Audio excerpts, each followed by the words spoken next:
नमस्कार, मी सहयोगिता आणि आपण पाहता चाळीसगाव डांगांची ओळख सुराज्य मराठी। पाहुयात आजची घडामोड। आपल्या सुराज्य मराठीच्या YouTube चॅनलला सबस्क्राइब करायला विसरू नका। जायनावाडी इथे गणरायाच्या विसर्जन मिरवणुकीची सांगता ढोल ताशांच्या गजरात भक्तिमय वातावरणात झाली। पुन्हा लागेल आज तुझ्या आगमनाची, डोळे भरून पाहण्याची अशा भावपूर्ण घोषणा देत भैरवनाथ युवा प्रतिष्ठानच्या तरुणांनी, महिला मंडळांनी आणि बालगोपालांनी गणेशोत्सवाचा आनंद लुटला।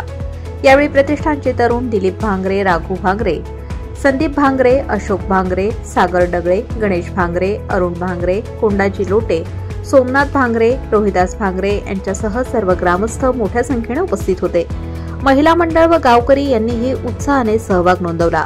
भावनिक वातावरणात आरतीनंतर गणरायाला निरोप देण्यात आला, तर सांगता प्रसाद वितरणाने झाली। गावातील गणेशोत्सवाचे हे समारोप सोहळा भक्ती आणि एकतेचे दर्शन घडवणारा ठरला। काही नाही, आमच्या गावामध्ये 11 दिवशी गणपती उठतो आणि पुन्हा आमच्या गावामध्ये सर्व शांतता वातावरण, कोणाला तक्रार नाही, कोणाची भानगड नाही। आम्ही पूर्णपणे आम्ही सगळं नियोजन तरुणांच्या हातात असते। काय तरुणांच्या हातामध्ये राहते, पूर्णपणे आमचं परफेक्ट आहे ना।